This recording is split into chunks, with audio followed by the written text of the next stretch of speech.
नमस्कार, आपके साथ मैं हूं मीनाक्षी कंडवाल और सीधे ग्राउंड जीरो से इस वक्त आप देख रहे हैं ये खास बुलेटिन। ये इसलिए जरूरी है क्योंकि उत्तराखंड में जो आज खबर सुबह सुबह आई चमोली में ग्लेशियर फटने की, उसने कई चिंताएं पैदा कर दी। 8 लोगों की इसमें मौत हुई है जबकि 170 से ज्यादा लोग अभी लापता हैं। लेकिन बड़ी खबर जो इस वक्त हमारे पास आ रही है वो आपको हम बता दें। तपोवन के पास फिर से पानी का जलस्तर बढ़ रहा है। ये इस वक्त जानकारी सामने आ रही है। ग्लेशियर की वजह से तपोवन में झील बन गई है।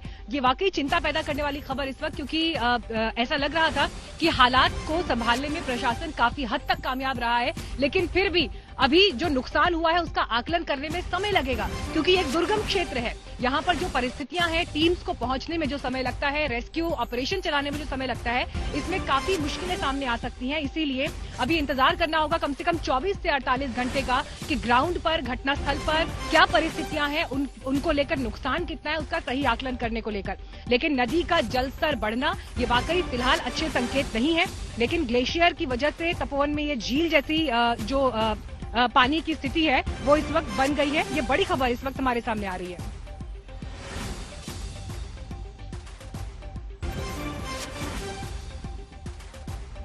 और आइए इस वक्त सीधे हम रुख कर लेते हैं चमोली का। दिलीप सिंह राठौर इस वक्त वहां पर मौजूद है। दिलीप, आप चमोली पहुंच चुके हैं, लेकिन जो खबरें वहां से निकल कर आ रही हैं, झील का बन जाना तपोवन में, किस तरह से प्रशासन अभी इसको समझ रहा है, इसका आकलन कर रहा है, एनालिसिस कर रहा है? दिलीप। मीनाक्षी, बेहद चिंता का विषय है कि जिस तरीके से सुबह ग्लेशियर नीचे आया और उसने एक तबाही सी मचा दी, उसके बाद अभी ये सूचना आई है कि ग्लेशियर की वजह से जो झील बन गई थी उसका फटना शुरू हो गया है। उसकी वजह से पानी का जो प्रभाव है वो बढ़ गया है और ऐसे में पानी धीरे धीरे करके अगर नीचे आएगा तो आने वाले समय में, कुछ ही समय के बाद में, ये निचले स्तर पर तबाही मचा सकता है। मीनाक्षी,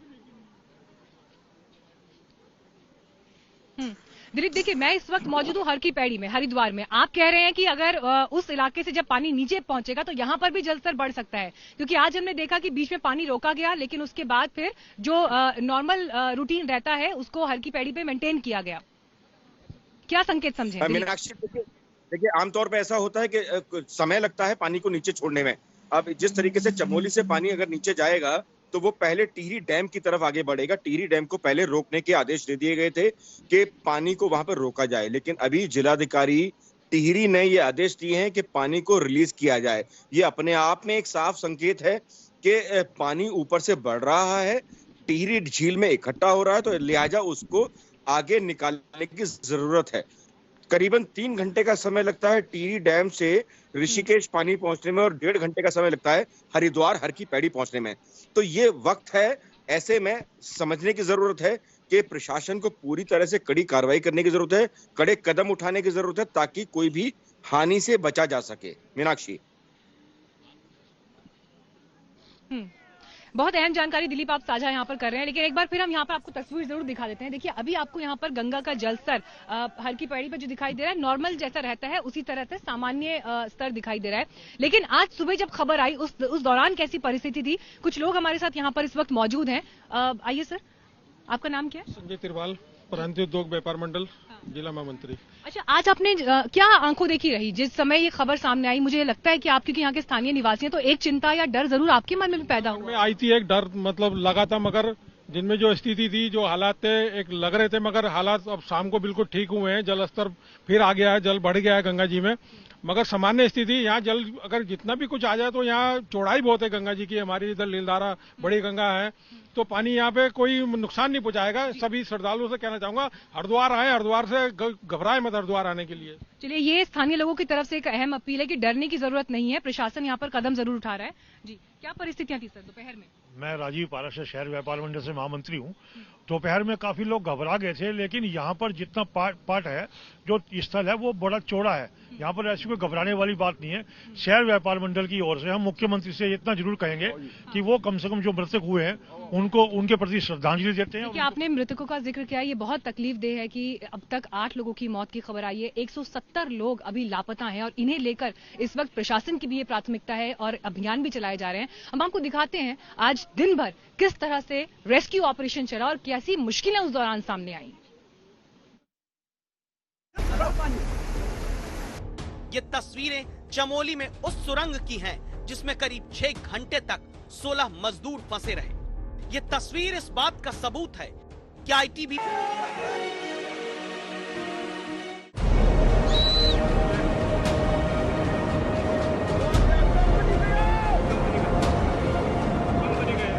रविवार सुबह 10:45 पर ग्लेशियर टूटकर ऋषि गंगा नदी में गिरता है तो तबाही की यह तस्वीर देखकर पूरा देश सोचने लगा अब आगे क्या होगा। ये तस्वीरें देख रविवार की सुबह लोगों के मन में ख्याल आने लगा कैसे बचाव का काम होगा, कैसे यहाँ तक राहत पहुँचेगी, मौत के इस काले उफान को पार करके कैसे जिंदगियां बचाने की जंग शुरू होगी। कुछ ही घंटे के भीतर कैसे राहत और रक्षा के लिए जवान उतरे, कैसे राहत की उड़ान भरी गई, कैसे आपदा प्रबंधन की दौड़ भाग शुरू हुई, यह हम आपको दिखाएंगे क्योंकि चुनौती थी सबसे बड़ी उस टनल को खोलना जिसे ग्लेशियर टूटने के बाद वही मिट्टी और पत्थरों की गाद ने बंद कर दिया था। टनल क्या है? बंद है? टनल बंद है, खुला है? टनल बंद है, पूरा भर गया। टनल बंद हो गया, सारे आदमी कोई पता नहीं है भाई। जिंदगी की वो टनल कैसे खोली गई होगी क्योंकि ऋषि गंगा और धौली गंगा नदी में ग्लेशियर टूटकर गिरने के बाद बहाव तो इतना तेज था कि पुल और दूसरे निर्माण कागज की तरह बहने लगे थे। कौन गया?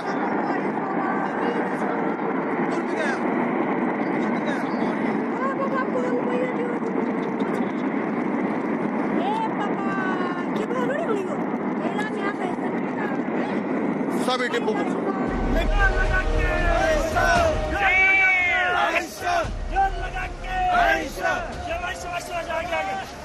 लेकिन आपदा में जिंदगी बचाने का प्रबंधन तुरंत शुरू किया गया। प्रधानमंत्री ने एनडीआरएफ की टीम से बात की, गृह मंत्री ने वायुसेना को अलर्ट किया, उत्तराखंड के मुख्यमंत्री तुरंत आपदा की जगह पर निकल पड़े। गृह राज्य मंत्री नित्यानंद राय एनडीआरएफ के कंट्रोल रूम से निगरानी करने पहुंचे। श्री त्रिवेंद्र रावत जी, भारत सरकार के गृह मंत्री श्री, एनडीआरएफ के अफसर, उन सबसे निरंतर संपर्क में हूं। वहां पर राहत और बचाव का कार्य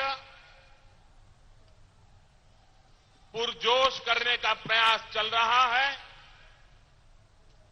लोगों को सुरक्षित स्थानों पर ले जाया जा रहा है। मेडिकल सुविधाओं में कोई कमी न हो, इस पर जोर दिया जा रहा है। इस आपदा में सबसे बड़ा चैलेंज था फंसे हुए लोगों तक पहुंचना, क्योंकि खबर मिली थी कि रैणी गांव में एनटीपीसी प्रोजेक्ट के पास 120 कर्मचारी काम कर रहे थे, जिसमें टनल में 16 लोगों के फंस जाने की जानकारी मिली।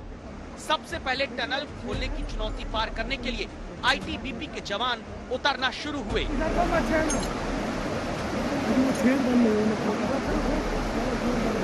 आईटीबीपी की रेस्क्यू टीम रस्सी से उतर रही है उस जगह पर जहां कुछ घंटे पहले ही मौत का सैलाब बहा।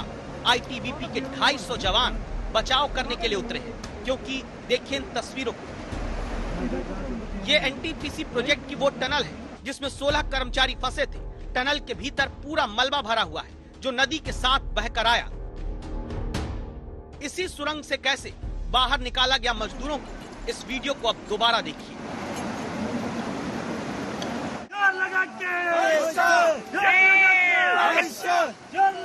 हमने देखा कि ऊपर से पत्थर बहुत ऊपर तक जा रहा है मलबा, तो मैंने सभी को बोला कि भागो भागो भागो, सभी चिल्लाने लगे। तो इतने में विद इन 10 सेकंड ये काम हो गया सर। 10 सेकंड में इतना मलबा, 40-40 मीटर आप देख रहे हो।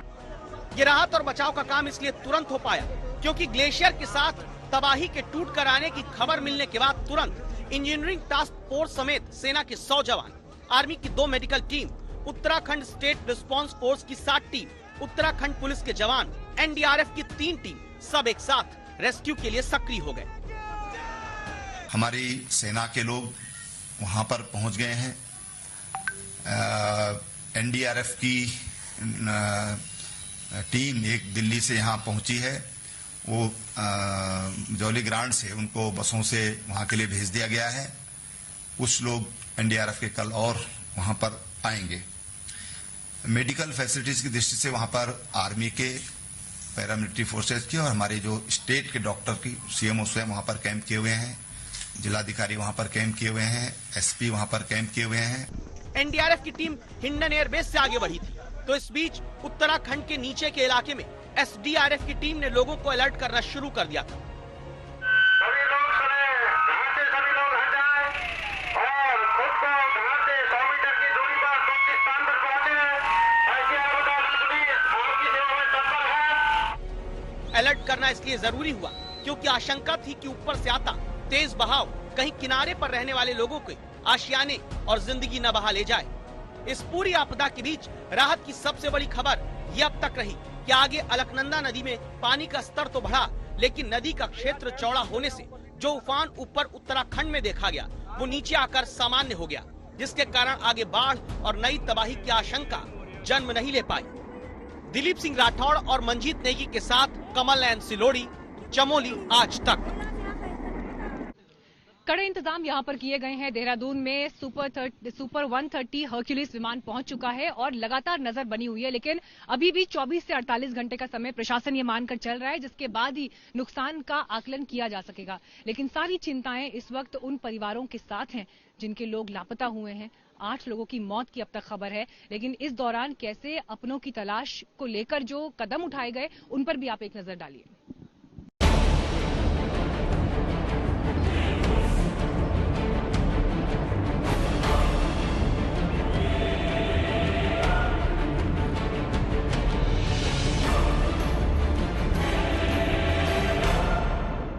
ये कैसा तूफान आ रहा है? नीचे देखो। कहाँ नीचे? ओ भाई चट्टानें गिर रही वहाँ। एनटीपीसी तो गया? मशीन का है वो देखना, नीचे पे भयंकर ब्रिज भी जाएगा। आसमान टूटा सुना होगा, पहाड़ टूटा देखा होगा। ग्लेशियर टूटने के बाद तबाही की तस्वीरें सामने आने से एक ही सवाल उठ रहा था, आगे नीचे क्या होगा अगर बहाव इतना ही तेज रहा तो।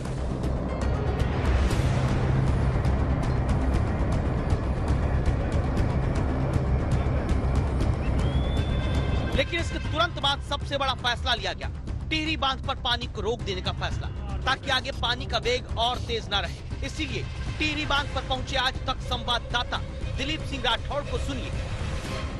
टिहरी डैम का जो जल स्तर है वो धीरे धीरे बढ़ता चला जा रहा है। हालांकि रोक लिया गया है यहाँ पर टिहरी डैम के जल को, जिससे आगे आने वाले समय में जो मैदानी क्षेत्र हैं, चाहे वो ऋषिकेश हो या फिर वो हरिद्वार हो, वहां तबाही ना हो। क्योंकि अगर पानी एक साथ छोड़ा जाता है तो वहां आने वाले समय में दिक्कत हो सकती है, क्योंकि महाकुंभ का समय है 2021 का, 11 फरवरी को पहला स्नान है, तो वहां कार्य चल रहे हैं और उसकी वजह से कार्य को रोक दिया गया है।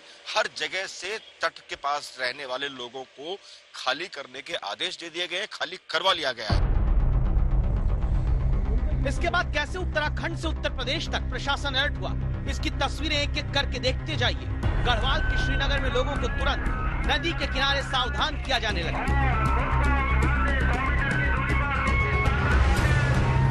हरिद्वार अलर्ट हो गया, हरिद्वार में लोगों को हटाया जाने लगा, क्योंकि यहाँ पर कुंभ की तैयारी चल रही है।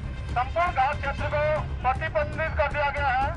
आप लोग अपने गंतव्य को प्रस्थान करें, अपने परिवार के साथ सुरक्षित अपने गंतव्य को प्रस्थान करें। यूपी में बिजनौर में नदी किनारे लोगों को माइक से अनाउंस करके सावधान रहने के लिए कहा जाने लगा। जोशीमठ में ग्लेशियर फट गया है, जिसके कारण गंगा नदी में बहुत भारी पानी और उसके साथ सैलाब आ रहा है। सभी लोगों को सूचित कर दें कि अपने खेतों में न जाएं। 2 बजे के बाद पानी आने की संभावना है। बुलंदशहर से लेकर उन्नाव तक गंगा नदी का जलस्तर बढ़ने का अंदेशा देख प्रशासन सतर्क रहा। प्रशासन की सतर्कता ने लोगों को जागरूक रखा और गनीमत रही कि सुबह तबाही लाता सैलाब शाम तक अलकनंदा नदी में ज्यादा उफान नहीं पैदा कर पाया। बीजेपी के मुख्य प्रवक्ता और राज्यसभा सांसद अनिल बलूनी भी इसी क्षेत्र से आते हैं और जैसे ही ये खबर सामने आई कि चमोली में इस तरह से ग्लेशियर फटा है और उसके बाद कैसे एक पूरा पावर प्रोजेक्ट उसमें तबाह हो गया उसकी जद में आकर, तो उन्होंने इस घटना को बेहद करीब से इस पर नजर बनाते हुए फौरी कदम उठाए। गृहमंत्री से लेकर प्रधानमंत्री तक से उन्होंने बात की। जिस तरीके से पानी नीचे आ रहा है और घाटी जो है वह चौड़ी होती जा रही है और पानी थोड़ा समतल होता जा रहा है, तो एक सुखद समाचार इस तरीके से अभी तक लग रहा है कि आगे जो इसकी तीव्रता थी, जो वेग था, वह भी कम हो रहा है और जो इसकी जो प्रलयंकारी जिस तरीके से लग रहा था, अब उसमें थोड़ा लगता है कि कंट्रोल है। हम भगवान से यही प्रार्थना करते हैं कि इससे कम मानव जीवन की हानि हो आगे जो नीचे घाट हैं उन सबको खाली करा दिया गया है। जो निचले स्तर पे लोग रहते हैं उनको ऊपर जाने के लिए कहा गया है। लगातार राज्य प्रशासन और जितने हमारे जिले पड़ते हैं उन सबका प्रशासन लग के कार्य कर रहा है। भारत सरकार ने बहुत तीव्रता के साथ इसके साथ कार्य किया है। स्वयं मेरी केंद्रीय गृह मंत्री जी से इस विषय पर लंबी बातचीत भी हुई है। उन्होंने तुरंत एनडीआरएफ, भारतीय वायुसेना को भी तैयार रहने के लिए कहा। आईटीबीपी के जवान वहाँ लगातार हमारे काम कर रहे हैं। तो पूरी तरीके से भारत सरकार और राज्य सरकार मिलकर इस रेस्क्यू ऑपरेशन को चला रही है। लार्जर एक सवाल ये भी है कि आगे हम लोगों को ये भी सोचना चाहिए, केदारनाथ हादसे के बाद अब ये जो एवलांच आया, ये जो पूरा बाढ़ आई है, इसके बाद एक जरूर हम लोगों को सबको विश्लेषण करना चाहिए कि पहाड़ों पे और जो ऐसे आपदा संभावित जो क्षेत्र हैं उस पे किस प्रकार से निर्माण किए जाए। नदी के किनारे, क्योंकि आप देखिएगा कि नदी के किनारे सारे कस्बे बने हैं, उस पर भी आगे आने वाले समय पे सोचना होगा कि किस प्रकार से कंस्ट्रक्शन होना है, किस प्रकार से वहाँ बसाहट होनी है नदी के आसपास। इस पे एक लार्जर बाद में हम लोग जब ये आपदा निकलेगी तो जरूर इस पे विचार करके इस पे कोई नीति हम लोगों को तैयार करनी चाहिए। अभी जो सबसे बड़ा सवाल हमारे सामने है कि आगे मानव जीवन की हानि कम से कम, जिन इलाकों में पानी आने वाला है वहाँ कैसे सावधानी बरती जाए। मैंने कहा ना आपको, अलकनंदा में जगह जगह पे घाट बने। अगर आप देवप्रयाग में देखेंगे, अगर आप श्रीनगर के आसपास देखेंगे कि नदी का किनारा है और कई जगहों पर घाट है, वहां पर लोग ना जाएं। जो लोग नीचे की तरफ रहते हैं वो ऊपर रहें। और पहले जैसी तरह की आशंका की जा रही थी कि बहुत ज्यादा पानी हरिद्वार ऋषिकेश की तरफ आएगा, हरिद्वार और ऋषिकेश में ज्यादा बसाहट इसके आसपास है, ज्यादा पॉपुलेशन है, तो वो हम लोगों के लिए खतरा था। लेकिन प्रशासन ने बेहतरीन तरीके से हरिद्वार, ऋषिकेश और इस पूरे इलाके को एकदम जागृत कर दिया था और उनको तैयारी पे रखा था कि इधर पानी आएगा तो आप सब तैयार रहिए। बहुत ही अच्छे तरीके से नुकसान कम से कम हो इसके लिए तैयारी की गई थी और पूरे इलाके को सैनिटाइज किया गया था इसके लिए पूरे। 2013 में केदारनाथ में आई आपदा के बाद उत्तराखंड और पूरे देश के लिए हिमालयी क्षेत्र में आने वाली आपदाओं को लेकर बड़ा सबक लेने का वक्त था। इस बार जैसे ही ये घटना सामने आई कि ग्लेशियर फटा है और ये नुकसान कितना बड़ा हो सकता है, इसे लेकर जब अंदाजा और आशंकाओं से लोग घिर चुके थे, तो उसी दौरान मुख्यमंत्री त्रिवेंद्र सिंह रावत फ्रंट से लीड करते हुए घटनास्थल की तरफ रवाना हुए और उन्होंने प्रशासन को अहम निर्देश किए और जो कदम वक्त रहते उठाने की जरूरत थी उन पर अमल किया गया। किस तरह के इंतजाम और चुनौतियां उनके सामने थी, इस पर हमारी सहयोगी अंजना ओम कश्यप ने उनसे खास बातचीत की। और अब आइए आपको सीधे लिए चलते हैं। हमारे साथ उत्तराखंड के मुख्यमंत्री त्रिवेंद्र सिंह रावत इस वक्त लाइव आज तक पर जुड़ रहे हैं। त्रिवेंद्र जी, आपदा, भारी आपदा का दिन आज उत्तराखंड के लिए। सबसे पहले तो शुरुआती जानकारी, क्योंकि आपने तमाम इलाकों का दौरा किया है जो प्रभावित रहे हैं, आपने क्या देखा, राहत कार्य कहां पर पहुंचा है और कितने बड़े नुकसान का अंदेशा है, कितने लोगों की जिंदगियां खोने का अंदेशा है? रावत जी। अंजना जी, पहले तो मैं धन्यवाद करना चाहूंगा आपका और आपके चैनल का कि ऐसे समय पर जो तमाम तरह की अफवाहें फैलती हैं वो अफवाहें आज नहीं फैल पाई और उसमें आपका बहुत बहुत सहयोग रहा है। उसके लिए मैं आपका धन्यवाद करना चाहूँगा। ये जो आज ये जो आपदा आई है, इसमें ऋषि गंगा, ये जोशीमठ से जब हम आगे जाएंगे तो उसके कारण उसमें 4 छोटे झूला पुल और जो रेणी गांव में जो ऋषि गंगा प्रोजेक्ट था, ये बिल्कुल पूरी तरह वॉश आउट हो गया। ये 2020 में ही इसमें बिजली बननी शुरू हुई थी और 13 मेगावाट का लगभग ये प्रोजेक्ट था। आज वहाँ पर कोई भी अवशेष नहीं है और इसलिए उनको ये कह सकते हैं कि 100% लॉस डेवलपर को हुआ है। उससे जब हम 5 किलोमीटर डाउन स्ट्रीम में चलेंगे तो वहाँ पर तपोवन नामक जगह पर एनटीपीसी का एक हाइड्रो प्रोजेक्ट ये निर्माणाधीन था और जिसमें बड़ी संख्या में लेबर काम कर रही थी। ये रेणी वाला जो प्रोजेक्ट है, इसमें 35-36 लोग काम पर थे, जिनमें से 5-6 लोग सुरक्षित हैं। इसमें 2 पुलिस के जवान जो वहाँ पर सुरक्षा ड्यूटी के लिए रहते थे वो भी उसमें काल कवलित हुए हैं। और तपोवन वाला जो प्रोजेक्ट है, इसमें 2 टनल हैं। एक टनल अंदर 150-200 मीटर तक ही वो जा पाए क्योंकि अंदर भी पूरा दलदल बना हुआ है उसमें चल नहीं सकते हैं, तख्ते रख करके उनके ऊपर जान जोखिम में डालकर ही वहाँ पर प्रवेश वो कर पाए हैं। लेकिन हाँ, उसका जो मुहाना है वो खुल गया है और कल फिर वहाँ पर हमारी टीमें जाएंगी। आईटीबीपी, सेना और जो स्टेट की हमारी जो SDRF है, ये सारे विशेषज्ञ वहाँ पर पहुँच गए हैं। भारत सरकार ने भी 150 NDRF की टीम भेजी है, जो अभी 2 घंटा पहले देहरादून से तक हवाई जहाज से आई और यहाँ से उनको बाई रोड वहाँ के लिए उनको भेज दिया गया है। सेना के 3 हेलीकॉप्टर और एयरफोर्स का भी एक हेलीकॉप्टर वहाँ पर माननीय प्रधानमंत्री जी ने भेजा है। डॉक्टर्स की टीम वहाँ पर है, प्रशासन पूरा वहाँ पर मौजूद है। मैं स्वयं जब मुझे खबर मिली तो मैं तुरंत वहाँ के लिए मैंने प्रस्थान किया था जी।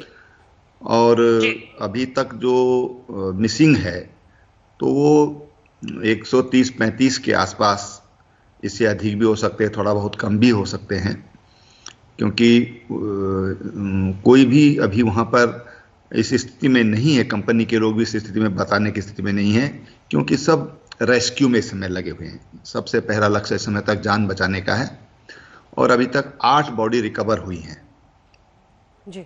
बाकी को ढूंढने का प्रयास किया जा रहा है जी। पूरी जानकारी आपने दे दी विस्तृत। अब कुछ सवाल हैं। आपने बताया कि एक बड़ी सुरंग है जिसमें ज्यादा लोग हो सकते हैं, क्या कोई संख्या है हमारे पास सर? क्योंकि जो छोटी सुरंग थी उसमें आईटीबीपी के अधिकारियों ने बताया कि वो फोन से उन लोगों में के साथ संपर्क में थे, तो क्या वहां पर भी ऐसी कोई निश्चित संख्या है हमारे पास कि कितने लोग? जी अंजना जी, इसमें 2 टनल हैं। एक टनल जो छोटी टनल थी वो तो संपर्क में थे फोन पर और उनसे हमने स्वयं बातचीत की, उनको हमने ढांढस बंधाया कि आप हिम्मत रखिए, आपको निकाल लिया जाएगा, और वो निकाल भी लिए गए हैं।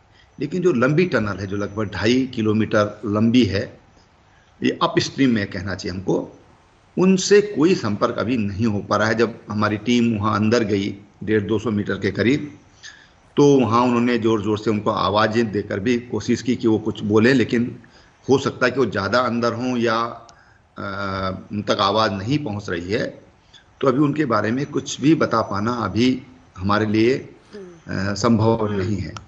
कल वहाँ पर और एक्सपर्ट्स की टीम वहाँ पर पहुँच रही है। दिक्कत अंजना जी ऐसी है कि जो टनल का जो मुहाना है और जहाँ तक सड़क है वो लगभग 150 मीटर है, और इस 150 मीटर में लगभग 35 फुट गहरा मलबा आ गया है, जिसमें कोई व्हीकल नहीं चल पा रहा है। और जो हमारे जवान हैं वो भी तख्ते डालकर, लकड़ी के तख्ते डालकर और अपनी जान जोखिम में डालकर उधर आगे निकल रहे हैं जी। तो उससे जो रेस्क्यू में जो सफाई करनी है टनल की, उसमें दिक्कत आ रही है। तो अब हम लोग कल प्रयास करेंगे कि कुछ और उसके लिए कोई तरीका निकाला जाए, लेकिन मशीनें सब उपलब्ध हैं वहाँ पर, लेकिन मशीन उसमें चल नहीं सकती है, तो मैनुअल ही वहाँ पर प्रयास हो रहा है जी। अच्छा, सड़कें कौन कौन सी प्रभावित हुई हैं सर? क्योंकि आप इस पूरे इलाके में आज गए, क्या कुछ मुख्य सड़कें भी हैं जो प्रभावित हो गई हैं, जिसकी वजह से रेस्क्यू ऑपरेशन, पहाड़ों में हर जगह पहुंचना सबसे बड़ी चुनौती बन जाता है राहत कार्य का, तो क्या ऐसी भी सड़कें हैं जो प्रभावित हुई हैं? ये जो ऋषि गंगा जो नदी है उस पर एक मोटर ब्रिज था जो हमारी ग्रेफ ने जिसको बनाया था, क्योंकि ये सीमांत क्षेत्र है और ये चाइना बॉर्डर की तरफ ये सड़कें जाती हैं। वहाँ से कुछ ही दूर पर हमारा बड़ा होती जो बॉर्डर है वो उसका ही ये मुख्य मार्ग है। तो मार्ग को तो कोई क्षति नहीं पहुँची है, लेकिन ऋषि गंगा में ये जो तमाम जो आज आपदा आई है उसके कारण जो पुल था वहाँ पर, जो लगभग 60 मीटर लंबा पुल था, वो पूरी तरह वॉश आउट हो गया है। तो हम 1 हफ्ते के अंदर हमारी कोशिश है कि वहाँ पर हम वैली ब्रिज बना दें। उसके लिए सेना का भी सहयोग लिया जा रहा है और हमारी जो PWD है, हमारे पास भी कुछ पहाड़ों में हम कुछ ऐसे वैली ब्रिज रखते हैं, तो हमारी कोशिश है कि उसको जल्दी से जल्दी हम लोग जोड़ दें।